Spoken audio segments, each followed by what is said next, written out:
The meeting to order. Anybody in our audience today want to speak for the public forum? Thanks. I like when people take me up on the offer. Well, we've got a couple of things going on. First of all, we just announced season 68 at Actors. And I am remiss in not bringing brochures because the brochures were done by Ripke. They're gorgeous. Okay. But our 5 shows next year are probably 5 of the most ambitious shows we've ever undertaken. One of them is the one reason why I'm here tonight is The Play That Goes Wrong. The second one is Avenue Q, not Puppets for Children. I love Avenue Q. No, yeah. So do we, Yeah. but leave the kids at home. Number 3 is Holmes and Watson, which is it's not a murder mystery, it's a mystery. It is a page turner. Okay. Everybody that read the show couldn't put it down. So we think that'll be a huge success. Number 4 is The Farnsworth Invention. It's about the gentleman, Philo Farnsworth, who invented television and how his patent was stolen by David Sarnoff from RCA and eventually CBS. Mm. One of the most riveting shows I've ever seen. And then we end the season with Sister Act. So 5 wonderful shows, and you can go to our website and get a little more information. It won't get all updated until we get closer to the end of, and that's the current show that's opening in June, Pump Boys and Dinettes, which is a Southern, it's in a truck stop and a gas station and diner, and it's just great fun Southern music. It's 2 hours of just joyous music. So that's what we've got going on. Great. Thank you. Thank you. You don't need a brochure. You just sold it. I hope so. Yeah. Anybody else want to share anything? All right. So then the next item on our agenda is to approve the meeting minutes from the April 3rd, 2023 meeting. The minutes were emailed to us, and you maybe have a printed copy as well to give you a chance to review. So we just need a motion to approve or have a discussion if there's anything that needs to be amended. Unless no issues, I will make a motion to approve the minutes as they're written. All right. I'll second. Perfect. So all those in favor of approving the minutes, say aye. Aye. Aye. Any opposed? Nope. All right.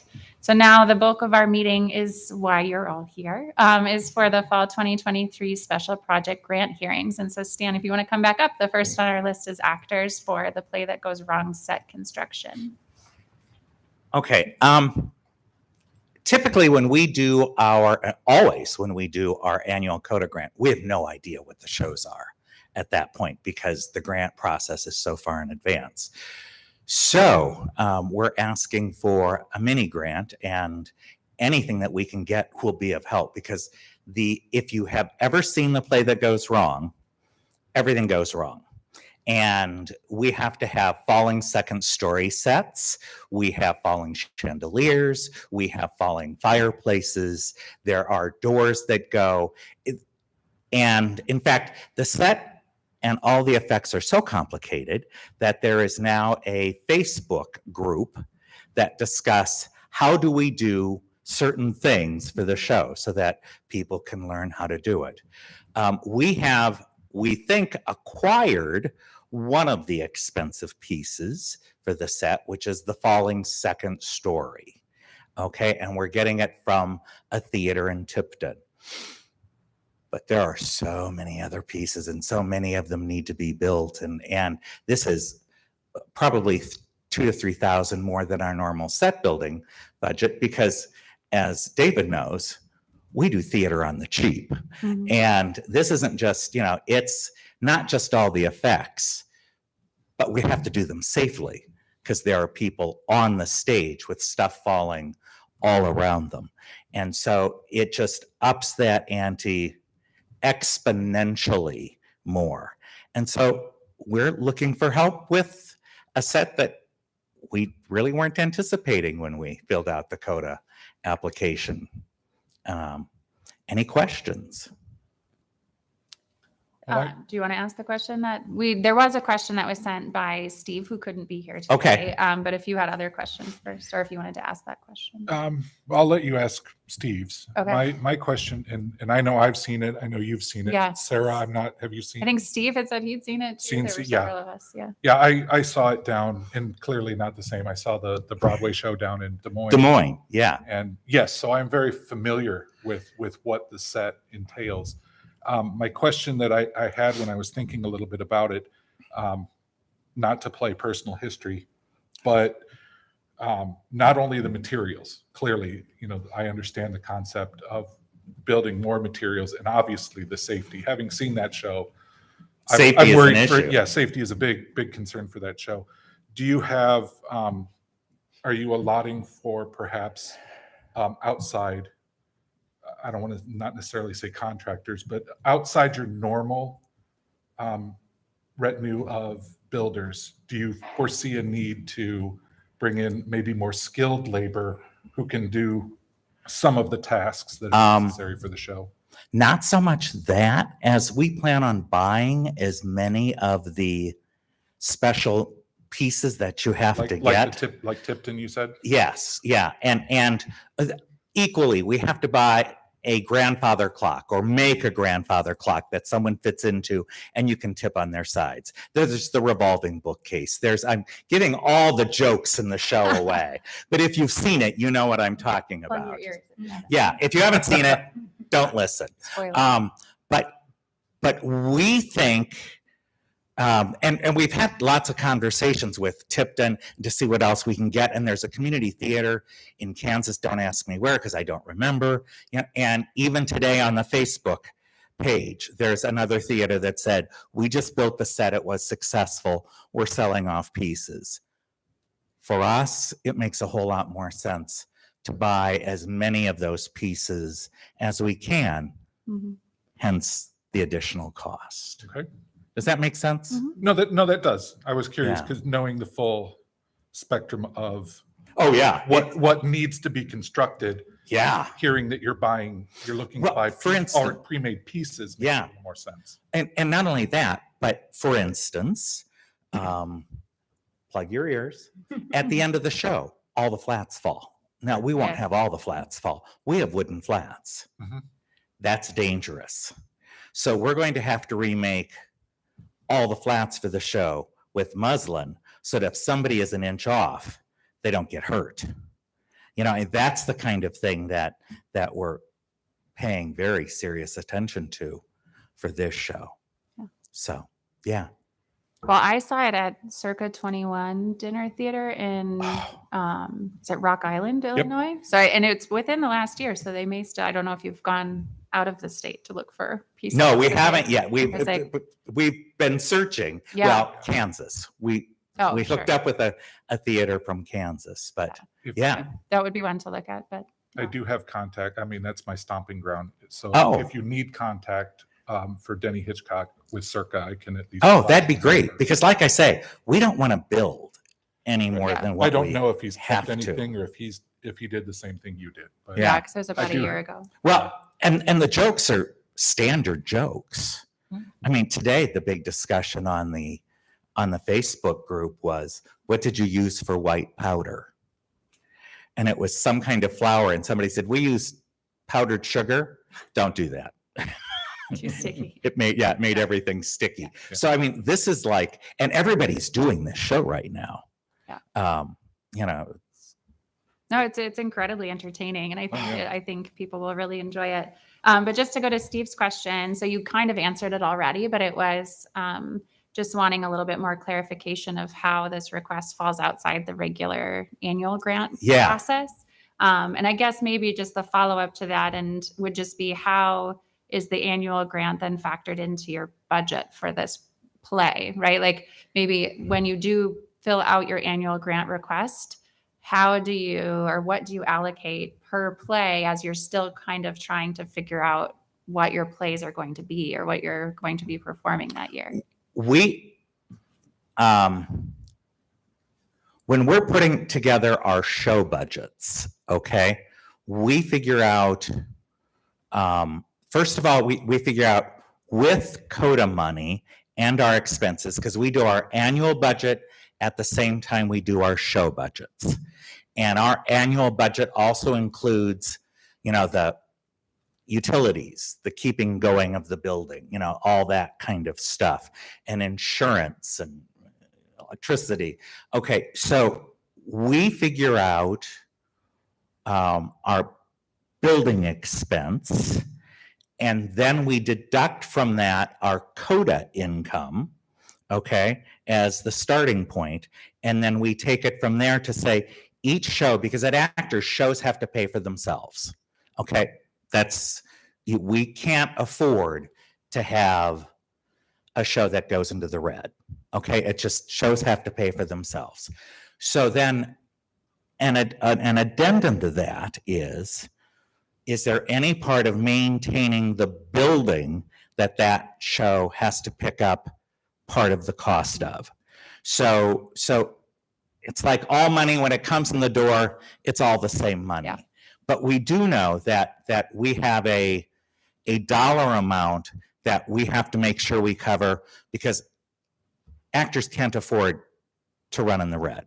We just, that's the biggest killer of theaters. We saw 3 of them go down in Des Moines because they were trying to run in the red and they couldn't raise the money for it. So we know that if we're going to survive, we have to stay in the black. There's no two ways about it. So we do everything based on this concept of we know where we have to make money. We know where we have to raise money. We know where our sources of money typically are. And then when we figure out, I'm going to call it the break even for all the things that we do, that all gets put together. So it would be inaccurate for me to say we allocate, I think we got 18,000, 17,000, something like that, We allocated 3,000 from CODA for each show. Instead, it's to make the organization run and stay in the black. This is what we have to do. And that's one of the reasons why we're all volunteers still, is because the minute you start paying people, that just changes every equation. Yeah. So we're still volunteer. I don't know how long we'll be able to stay that way, but we're still volunteer. Yeah. Cool. Thank you. That helps. Thank you. Any other questions?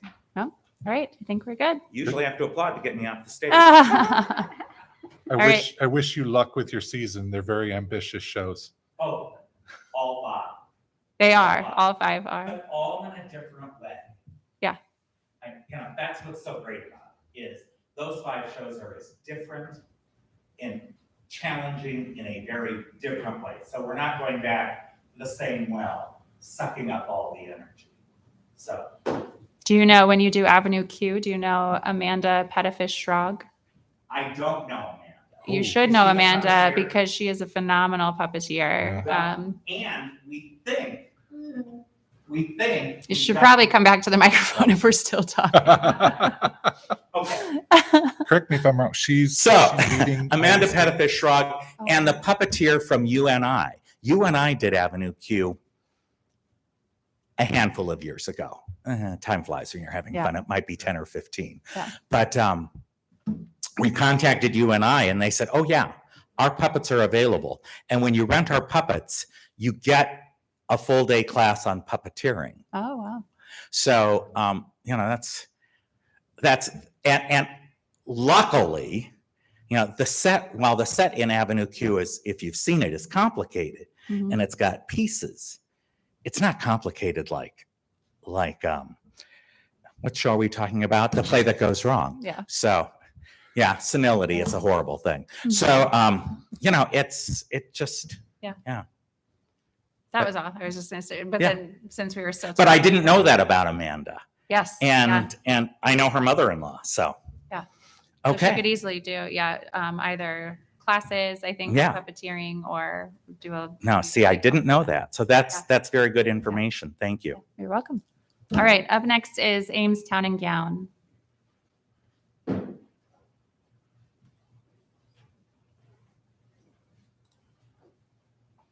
So I'm Bill Dilla with Ames Town and Gown. It looks like tonight's theme is British imports, but we're going to talk about a much calmer British import than the Play That Goes Wrong. So to give you some history about our relationship with the Castalian String Quartet, they were originally supposed to be on our 2021 season, which was everyone's COVID season. We had them appear virtually. So now, I guess, almost 4 years after the fact, we're going to have them in person. So talking about unexpected expenses, the way, when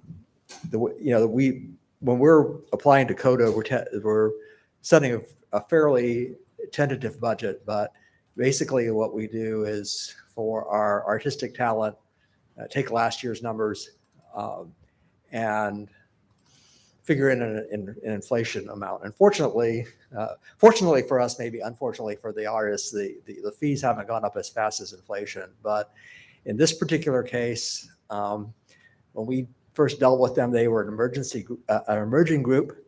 They're now award winners, the Oxford Quartet in Residence. And so when we were finalizing arrangements, we found out that their fee had come up substantially.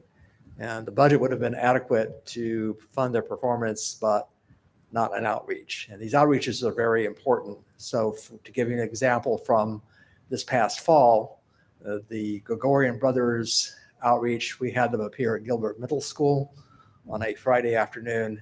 And middle schoolers came, they brought their parents. And the cool part is some of them that didn't want to bring their parents brought their older siblings to drive them. So the idea is that we not only want to bring these musicians in to educate a class of string players, but also to get them to come and bring their friends, bring their parents in to the concert. So this sort of thing is very important.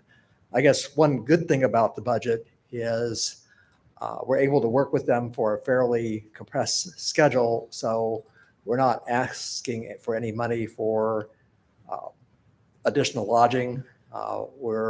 Even though it is a football weekend, we do kind of have a contingency for that in the budget. So really what the main ask here is to help support their outreach fee. What questions do you have? It's horrible when somebody gets good and famous and wins an award. Oh, isn't it? So, but but it's definitely worth bringing them in because the virtual event we had with them was nice, and we're really looking forward to having them in person. Any other questions? No, I think we're good. Thank All you. right, thanks. All right. Up next is the Octagon Center for the Arts.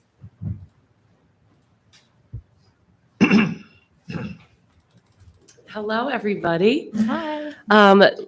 With the exciting summer, we are hosting RAGBRAI. People may have heard.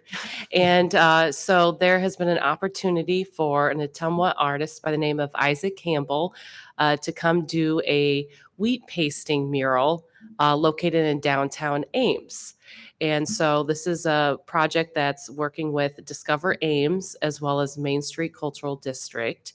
And so this is a project, of course, we didn't know that RAGBRAI would be coming exactly through Ames and stopping.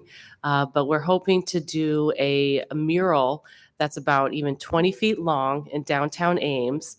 It's something that the community can help installation. It's very simple. And we're also going to be, I think, working with Ames History Museum for an image. There's a plethora of images involving bicycles over the years. And so it's a good way to showcase the history as well. And we want this to be a good location where people that come park their bikes and stop by downtown can hopefully take a picture next to it, get some social media push. And this mural also will last about 3 to 6 months. And so it'll be up for quite a few of the other events that are happening in downtown Ames, like farmers markets, the festival. So we think this is a great way to showcase public art in downtown Ames. You answered the one question Oh. on if it's how long is it permanent or whatever? Because I'll be honest, I'm unfamiliar with wheat pasting. And I do have a few pictures. I don't know if that's helpful I'm from the just- artist. Yeah, it's just a flour, sugar, and Yeah, water. and water mixture. And then paper. Mhm. So it's susceptible to the elements, right? So if it rains a lot, it'll Okay. be closer to the 3-month mark, right? So it It's is it is more of a temporary. Correct. Oh, It's yes, meant to be meant temporary. ephemeral, Yep. Okay. Yep.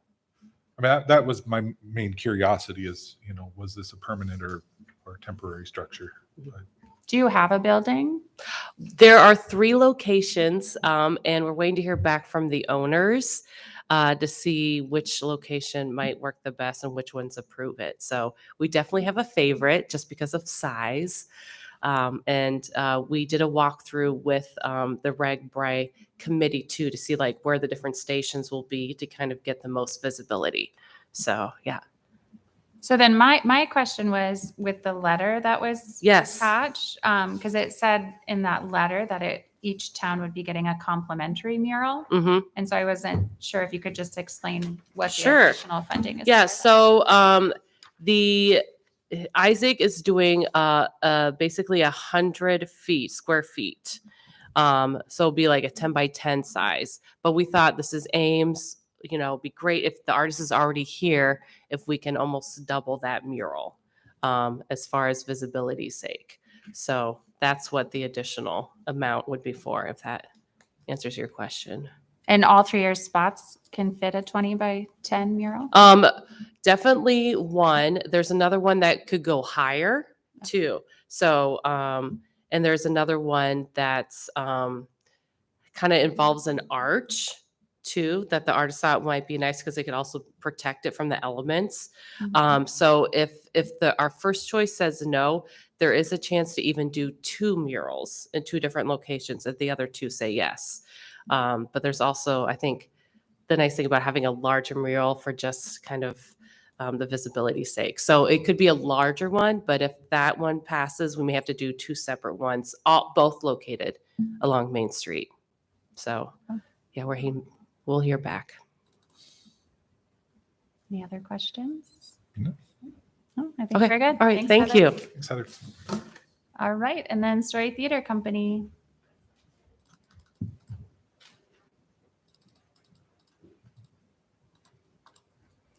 Hello, my name's Sue Ann Peters. Story Theater Company is seeking funds to help with our fall performance lab, which is going to be a workshop for 15 kids. Basically, we've tried out various opportunities at Story Theater Company in the school year, and there's been a lot of early registrations for summer camps that are grades 1 through 5. So we were creating this project. It's a special project that wasn't on the annual grant, just to give more theater opportunities. It's a smaller performance. It's more like a one-act play instead of a large stage production. It'll be a smaller production, just an opportunity to learn theater and for kids to be exposed to the various elements of putting on a whole production in a smaller form in a 1 month time frame. So You said it's already been filled or all registration? a lot of our summer camps are full already. We've had a lot of interest in filling those, and this particular age group was something that we identified as needing more or wanting more opportunities.